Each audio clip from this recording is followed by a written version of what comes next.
I step on toes, I apologize ahead of time. What we are doing is we're talking about environmental health services. If you look at this, this is not green cleaning, although our company is a Green Clean Institute. This is about providing services that is concerned about environmental health. And to that point is why I wrote this book. Once you take the education, you have to apply it. And what happens in most cases, we're applying the information we have based on centuries-old information. And so what I've done is put this together, and I'm focusing on environmental health and safety. And to that point, I'd like to ask, what is your part? What role does your department play in environmental safety to the student body? Anybody want to venture there?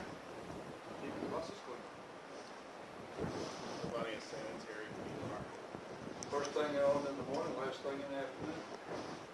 You're talking about responsibility. There is a certain amount of responsibility that you have to the students and the bus driver or anybody else. I heard somebody talking earlier about coaches that bring the band members on and go to athletics. So your buses are not used solely just for student transportation. I think that responsibility is the ability to choose your response. I think it was very interesting that some of the conversation we had just right here was there is a routine, there is a guideline, but ultimately there has to be a decision about what is your responsibility to doing the right thing. Ironically, this is what most people think that your job is and only is. Is that a problem? You're in charge of the safe transportation of pupils to and from school. Yes or no? Is that where it stops? And what is included in that box is my question. But don't talk to me about cleaning the bus. Oh my gosh, this was actually what a person emailed to me. Don't talk to me about cleaning the bus. It's not my responsibility. Well, this is what's going to get you on the 10 o'clock news at night. Anybody disagree with that? If we take this attitude that it's somebody else's responsibility, that's what's going to make our district, wherever it might be, for whatever reason, here. Because if the district would ever let that out to the public, that the transportation department feels that it's not their responsibility to clean the bus, what's going to happen? We would never want that to be said, right? But our actions a lot of times speak a lot louder than words. So if you have a dirty bus like this, what are you going to do? You're not going to leave it that way. You're going to get whatever cleaning devices, whether it be manual or automatic, and you're going to take care of that situation, correct? You would never think of doing that. Now, I don't know if has anybody ever seen a bus that dirty that came back after a route? The other picture I had up here that I took off was of a party bus that somebody had purchased and put four-wheel drive on it and was taking it to Mudbox. I didn't use that one. If you went into your facility and you saw a restroom, we termed this as a biohazard waste transfer station. In the cleaning industry, this is what this is. Is that a pretty descriptive term? Sorry, most people are through eating by now. I told you, Pat, I was a little concerned about some of the subject matter at lunch. Okay? But what do we do whenever we encounter one of these restrooms that is in bad shape? Well, we call in a team of professionals that we've paid good money for, whether they are or not above our salary level. And what we do is we use specialized cleaning equipment. And we spend thousands of dollars on these pieces of equipment to do the job. What are you doing? You're still taking a 5-gallon bucket, putting some soapy water in it, sticking a brush in it, and you're brushing it and hosing it out with a hose. And that's probably the extent of it in most cases. Well, I consider that bus a biohazard transfer station as well, the whole thing. Pretty strong. But I can guarantee you I have went around the country and this is exactly what I get. It's not my responsibility. We've been doing it this way. We have no complaints. This is what we're going to continue to do. Well, I believe that healthy buses equal healthy kids. Anybody disagree? Don't raise your hand because you don't want to be recognized. But when you look at this, and you look at that little box that I drew earlier, what is your responsibility to provide this? Well, let's talk a little bit about that. There's some areas of concern that we have, and this is where you have to start to get into identifying.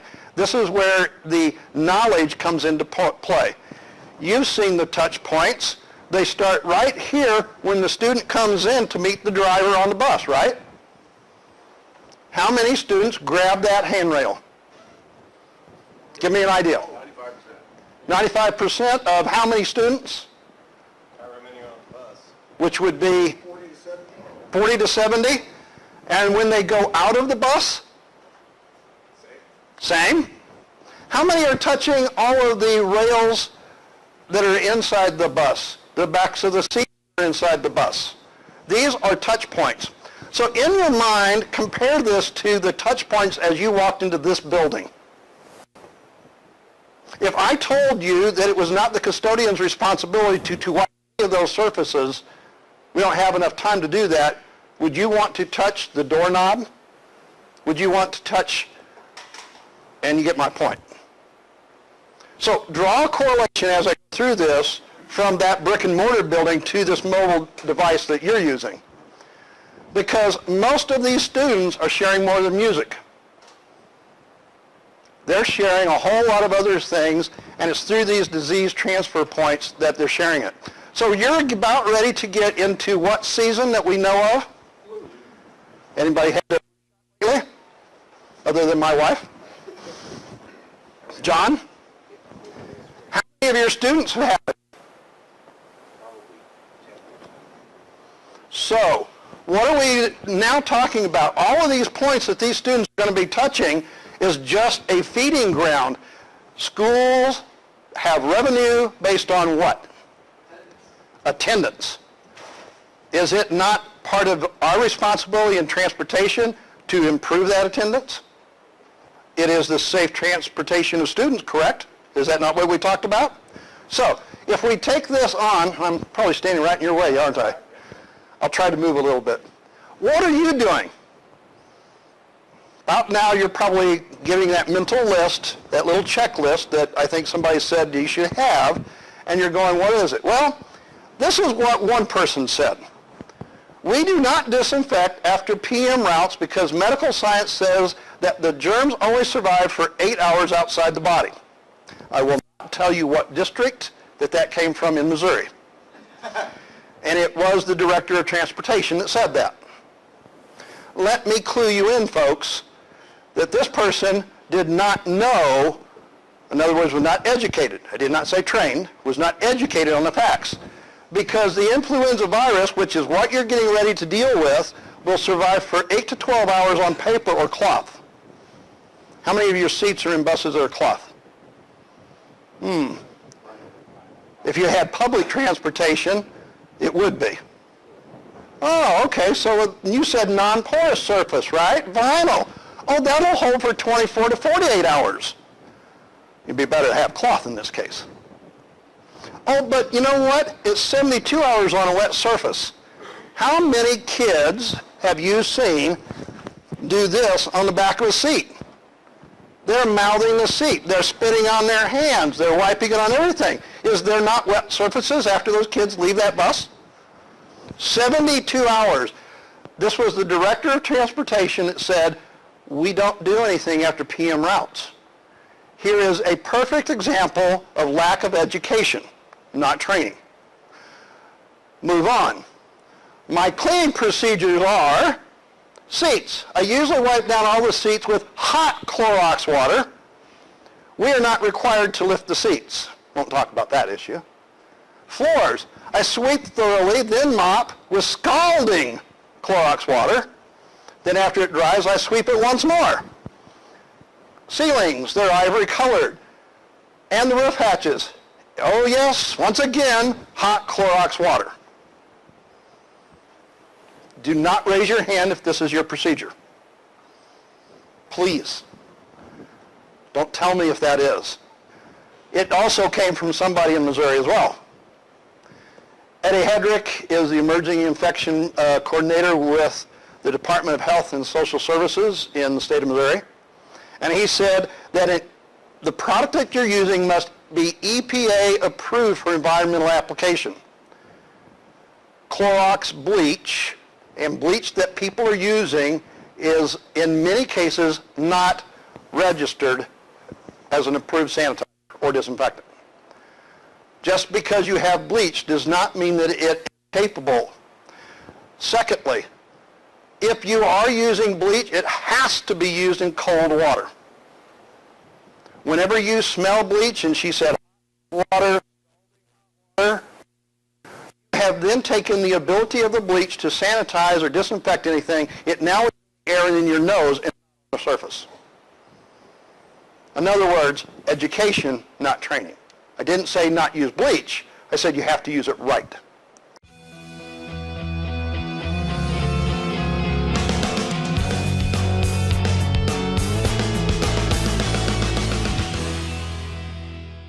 Over the amount of years that you've been here, Ken, have you seen a number of bus drivers been concerned about the amount of pathogens and bacteria that they themselves or the students that you're transporting come in contact with? Our drivers are very concerned. Again, as we have all special ed children, so we have a lot of drooling, spitting, students getting sick, feces, things like that. So our drivers are very concerned with the cleanliness of the bus.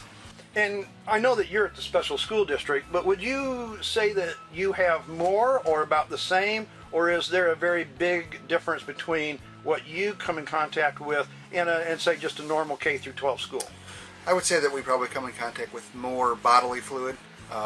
Probably standardized germs that you would see on gen ed buses are probably different than what we see, but I'm sure there are some similarities. Okay.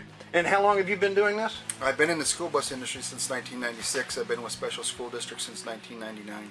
And how many drivers do you have? We have about 349 drivers and monitors combined. And how many of those would you say voluntarily today actually use some type of a procedure to reduce the amount of pathogens and organic material they come in contact with? I think the majority of them use a product. They don't wipe, they just mist. Again, it's something we started using after the N1H1 breakout a few years ago. Prior to that, it was just kind of a, whenever there was a mess or something to clean up, they cleaned it up then. But since then, we've started doing the misting the buses every night after they get back. And what caused you to change your habits? You're saying before H1N1, so from 96 to 2010? Yes. What did you do? Like I said, we just cleaned as there was something, something on the bus. You know, in the summertime we clean the buses out, we spray them, wipe them down. But as throughout the year, not so much. So is it different now? It is. Well, it is different just because when we seen how quickly a virus like that was spread throughout. So we didn't want to, because that will go from the school bus to the schools, and from schools back to the buses, or through administration building or home, wherever it might be. And we've seen the importance of that virus. That's why we've continued to mist, so that doesn't happen. Most school districts spend a great amount of time and money, from my viewpoint anyway, on the outside of the school bus to take care of it for different reasons. What are the reasons that we take care of the outside of a school bus? The outside of the school bus, of course, my number one is safety. It's yellow for a reason, and we have inclement weather like we have currently. A lot of salt and grime on the buses. I want to make sure they clean so they're highly visible for the safety of the other motorists, so they can see the buses, and so that the lights are more visible. And how often is a school bus cleaned? We clean our buses twice a month. We have a service that comes in on a Saturday twice a month and cleans and scrubs the buses on the outside completely. And if you don't mind my asking, conversely, how much time do we spend protecting the health of the drivers and the students inside the bus? Well, I thought I was doing a good job by misting the buses with the product we're using, but as I'm seeing with your tests here, that maybe not so much.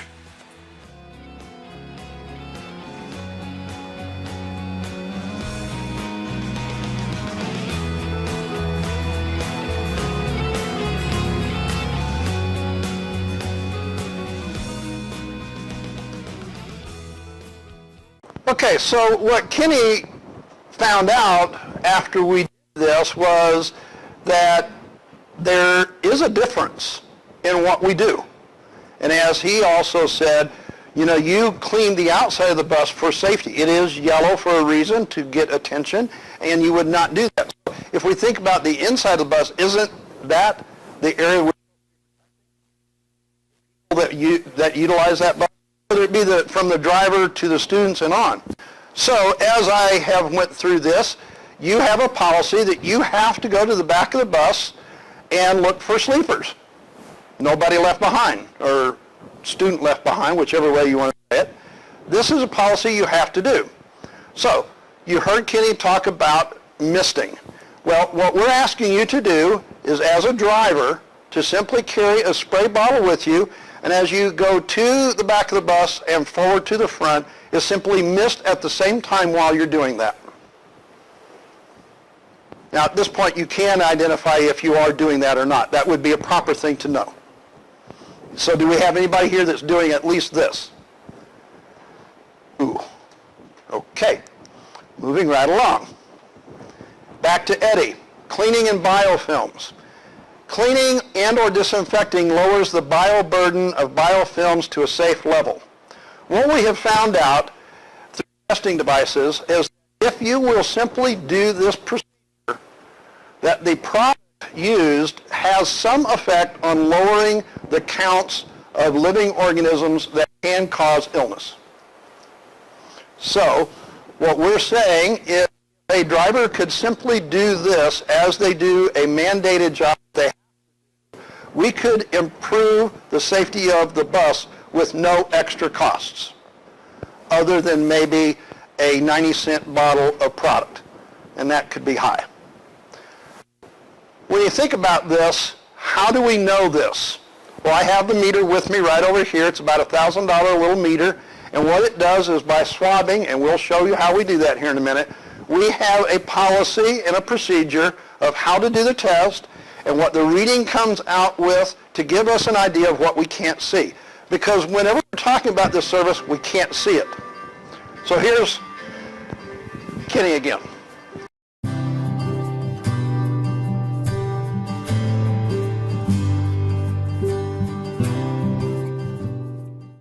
Okay, so what we're going to do today is we're going to take a swab. This is a school bus, and you can see the harnesses and the restraints.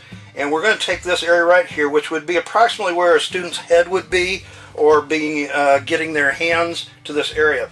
We're going to take this swab, and we're going to swab this 4-inch square area.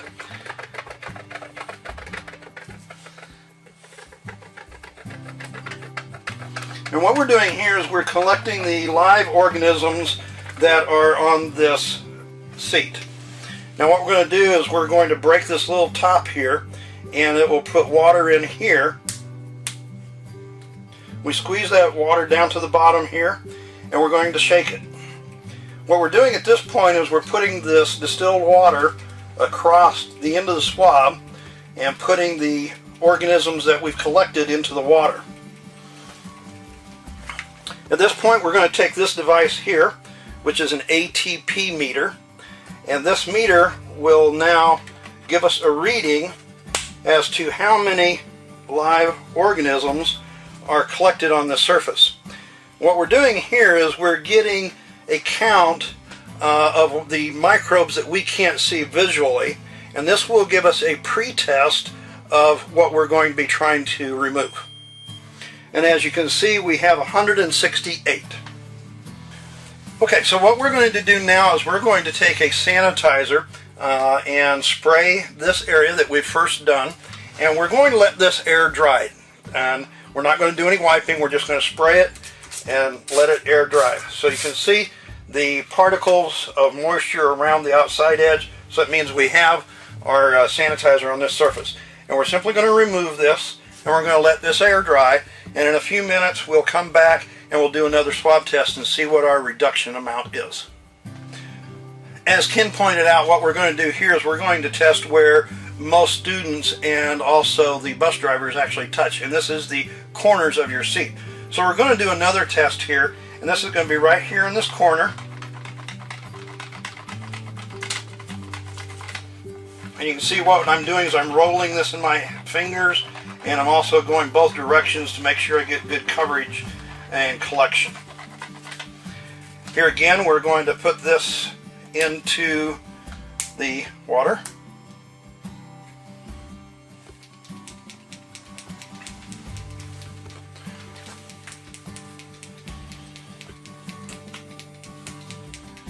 Now what we're going to do is it takes about 15 seconds. We're going to put this into the unit, and again we're going to collect the amount of organisms that are here. Now what is going to happen when you collect this, we're not saying that this is all bacteria and germs. This is live organic material, and along with that we know that this is going to be bacteria and other things. Our count here is 272. You can see there's quite a vast difference between here and over here. And the reason we do this is so that when we do our cleaning procedure, we can actually see visually from a scientific method of what our reduction of microbes are. Now, as we started with before, we took a count right here, and I believe that was like 272. What we're going to do now is we're going to spray with our sanitizer, and we're going to use a microfiber wiper and just do a single wipe to remove. There's two basic principles in all cleaning, and this is pH and physical removal. These are the two basic principles of all cleaning to achieve best practices in cleaning. So, first thing we're going to do is spray down our surface like we did before, and directly after we're going to take our wiper and we're going to do one single wipe across it. Now, I didn't rub that, I didn't scrub it back and forth, I simply removed it. This is what we call spray and wipe. Okay, so what we have done is we have sprayed and wiped this area. So now we're going to do another test to get our amount of count on the surface that we've just sprayed and wiped.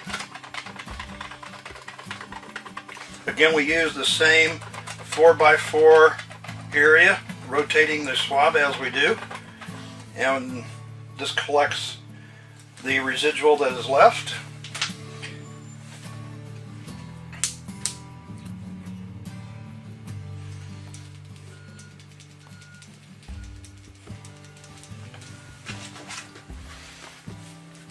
And what we're going to do now is we're going to take the swab that we've collected this from, and we're going to put it into the metering device, and we're going to check this again. So what this will do is this will give us our count that we have right here on this surface that we've sprayed and wiped, and we will see what the amount of reduction is in the available organic matter. With any pesticides, you're trying to remove the contaminants and the available food sources. So in this procedure, what we've done is we've reduced this from 272 to 72. On this area, we sprayed this a little while ago and have let it air dry now.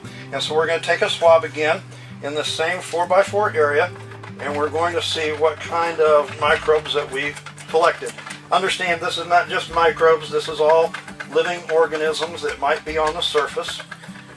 And we're going to do exactly the same thing that we've done on the others. We're going to break the vial, put the water in, and shake this.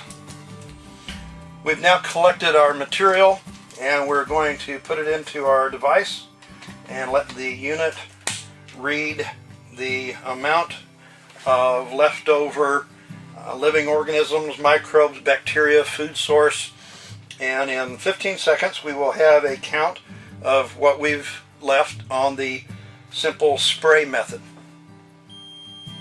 As you can see here, we've went down to 92.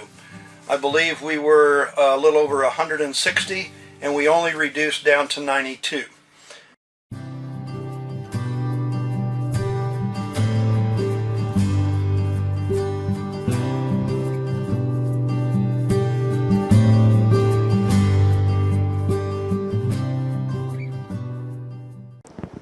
before I move on, what did you see? Spray and wipe's the way to go.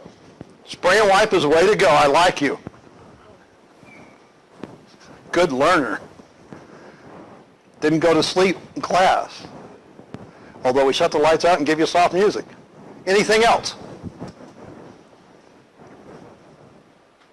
Just spraying helps. Just spraying helps. It reduced it by how much? 45%. Okay, so simply when the bus driver walks from the front of the bus to the back of the bus, turns around and walks back to the front of the bus, we could reduce the student exposure to possible contaminants by 45%. Is this too much to ask? We're not committing to anything here, folks. I'm the one on camera, not you. Yes? No? Question about the misting. You know, when I was watching you spray the seed, it looked like you were looking right there. You were spraying 2 or 3 good sprays right there on that one spot. When I think misting, I'm just like thinking just general across the bus and letting it fall where it falls. So, would you say misting is more direct spray or more just letting it go? Yes. Okay. Both of them mitigate. Because how many drivers do you have? Well, 200. You're going to have 200 different ways of what misting is. Okay? You see what I'm saying? But what we're trying to say here is at least that procedure by itself will get us somewhere better than where we are if we're not doing anything at all. Is that the end of our responsibility, or is this our responsibility? Still no commitment on that one. Pardon? It's the beginning. It's not the finish. As this gentleman said, spray and wipe would be the best responsibility, the best action that I could take. What you have seen here is proof of something you cannot see. What we can't see, we take for granted. Just like the custodians that come in every night, cleans the building, and the next morning, here it is, we use it, we go about. This is what we do inside your brick and mortar buildings. Is this not then prudent to be done in your mobile building?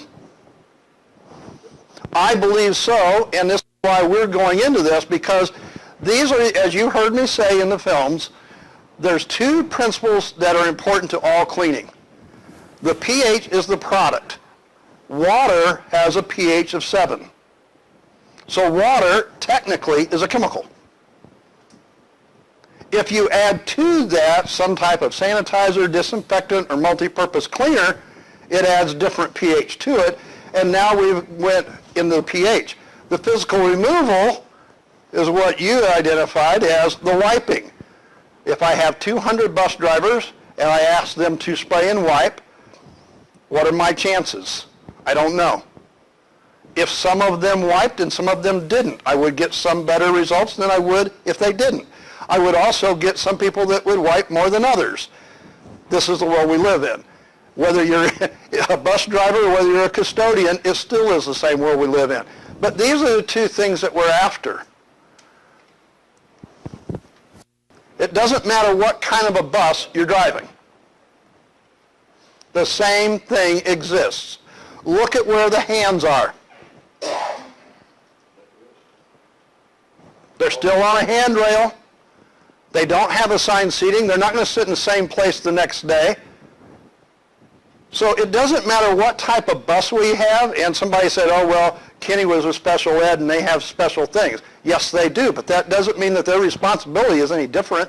It may be more challenging, but the responsibility is still there. And that's where I come to the end of it.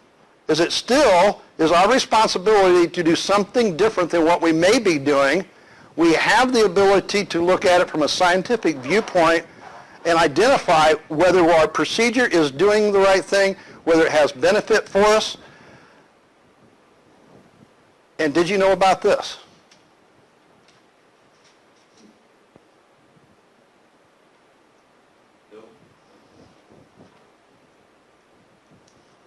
Do I get a yes or no, other than one?